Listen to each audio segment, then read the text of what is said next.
Van లేదు, ఇంకోటి లేదు, ఇంకోటి లేదు. దీనికి కారణం ఏంటంటే ఉన్న ఊరిని నాశనం చేసుకోవడం, విపరీతమైన పురుగు మందులు వాడుకోవడం.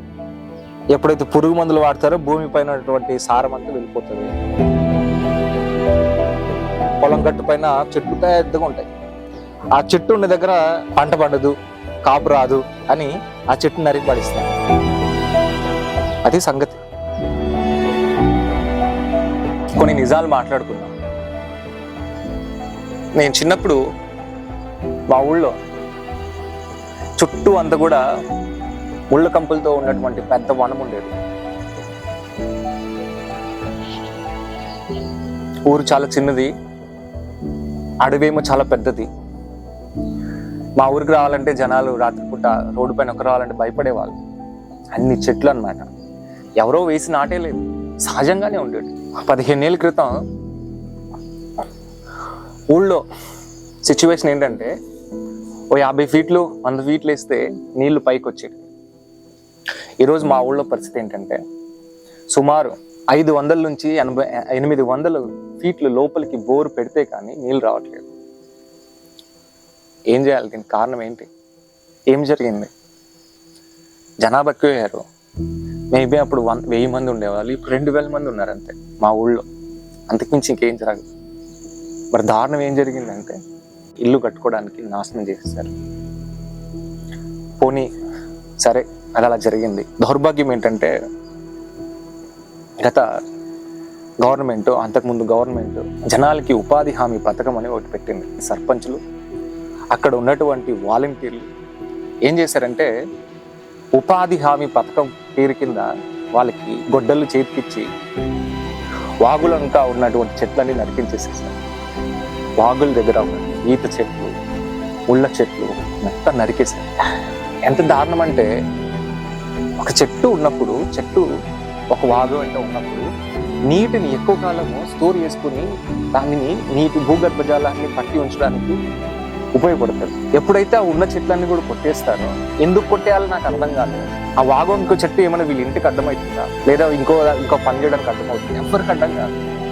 ఈ ఉపాధి హామీ పథకం వచ్చిన తర్వాత ఊరిని నాశనం చేశారు. ఊళ్ళో ఉన్న చెట్లన్నీ, అడవుల్లో ఉన్న చెట్లని నాశనం చేశారు. ఆ చెట్టును కొట్టుకొని ప్రభుత్వాలు గ్యాస్ సిలిండర్లని ఫ్రీగా ఇస్తున్నాయి, గ్యాస్ ప్రైస్ తగ్గించాయి, గ్యాస్ అందరికి వచ్చేలాగా అవేర్నెస్ క్రియేట్ అయింది, ఎంతో మంది గ్యాస్ వాడుతున్నారు. ఈ ఉపాధి హామీ పథకంకు ఉద్ధరించిన పని ఏంటంటే అడవులో ఉన్న చెట్లను కొట్టుకొని ఇంటికి తెచ్చుకొని నీళ్లు కాచుకోవడానికి వాడుకుంటున్నారు. దీని ప్రతిఫలం ఏంటో తెలుసా? 100 ఫీట్లలో వచ్చేటువంటి నీరు ఈరోజు 500 నుంచి 800 ఫీట్లు, 1000 ఫీట్లు వేసినా 1 ఇంచు నీరు పడడానికి అవకాశం లేదు. మరి ఏం ఉద్ధరించినట్ల? ప్రభుత్వాలు అవగాహన రాహిత్యమే దీని అంతటి కారణం. దాని ప్రతిఫలంగా ఈరోజు తాగడానికి కూడా ఊళ్ళో మంచినీళ్ళు లేదు. వర్షం వస్తే సంవత్సర కాలం పాటు ఎన్ని వర్షాలు వచ్చేవి అనుకుంటున్నారు? ఏ రోజు కూడా వాన గురించి ఆలోచించాల్సిన అవసరం ఉండేది కాదు 15 సంవత్సరాల క్రితం. పర్యావరణం అంతా బ్యాలెన్స్ గా ఉండేది. అడవులు ఎక్కడైతే ఉంటాయో అక్కడ వర్షాలు పడతాయని ప్రతి ఒక్కరికి తెలిసిన కామన్ సెన్స్. కానీ ఊళ్ళో ఉన్న చెట్లన్నీ నాశనం చేశారు.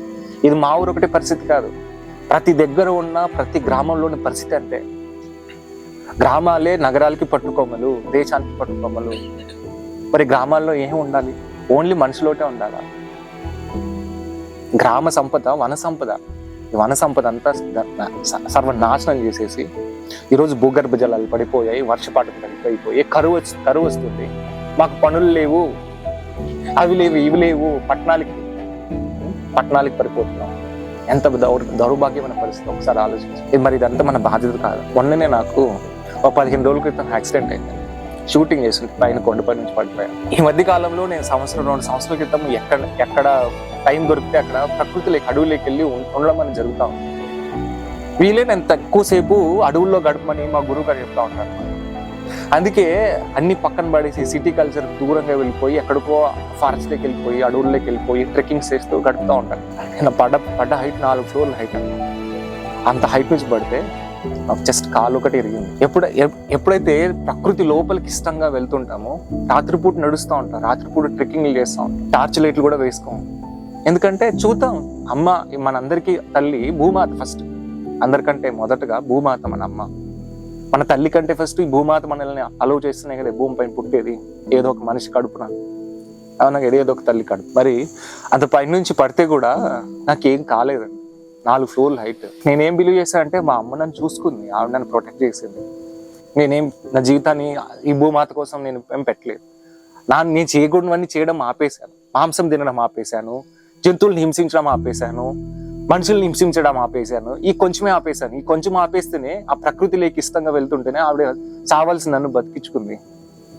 మరి ఏం చేయకుండా ఈ మాత్రం చేసి ఇంత చేయగలిగితే మరి నేను కూడా ఒక మొక్కలు నాటడానికి జీవితం డెడికేట్ చేయడం ఎప్పుడైతే నిర్ణయం తీసుకుంటాను, ఇంకా ఆవిడ నన్ను బాగా చూసుకుంటుందని నేను విశ్వసిస్తున్నాను. సో ఇదంతా మన బాధ్యత. ఒక్కసారి ఆలోచించండి, చెట్లను కొట్టకండి. రైతులకు, గ్రామస్తులకు, ఊళ్ళో ఈ వీడియోస్ చూస్తున్న వాళ్ళందరికీ ఒకటి అడుగుతాను, మీ కళ్ళ ముందు పరిస్థితి కనిపిస్తుంది. ఇంకో 5 సంవత్సరాల్లో మినిమం వర్షపాతం లేకుండా భూములు అమ్ముకొని పట్టణాలు వెనక ఏదో వ్యాపారాలు చేసుకుందామని చెప్పేసి ఇస్తారు. ఆ రోజు తిండిగా దొరకదు. ఈరోజు మీరు కష్టపడడం వల్లే రైతులు, గ్రామస్తులు అందరికింత 4 మెతుకులు అన్నం దొరుకుతుంది. ఒక ఎడారలాగా మారిపోతుంది. లేదండి, మొక్కలు నాటకపోతే ఉన్న మొక్కల్ని చంపడం ఆపేస్తే మన జీవితాలు బాగుపడతాయి. లేదంటే మన కడుపున పుట్టే బిడ్డలు, వాళ్ళ కడుపున పుట్టే బిడ్డలకి మనము కరువు కాటకాలు తప్ప ఏం మిగిల్చలేదు. ఇది మనం అర్థం చేసుకోవాల్సిన విషయం. మీ కాలు పట్టుకొని అడుగుతున్నాను, నిజంగా మిమ్మల్ని రిక్వెస్ట్ చేసుకుంటున్నాను, దయచేసి మొక్కల్ని నరకడం ఆపేసేయండి. మీకు గ్యాస్ పథకాలు ఇవన్నీ వచ్చాయి, వాటిని ఉపయోగించుకోండి. అలాగే వీలైతే మొక్కలు నాటండి. వీలైతే కాదు, వీలు చేసుకొని నాటాల్సిందే. వేరే ఆప్షన్ లేదు. Thank you so much. మర్చిపోవద్దండి.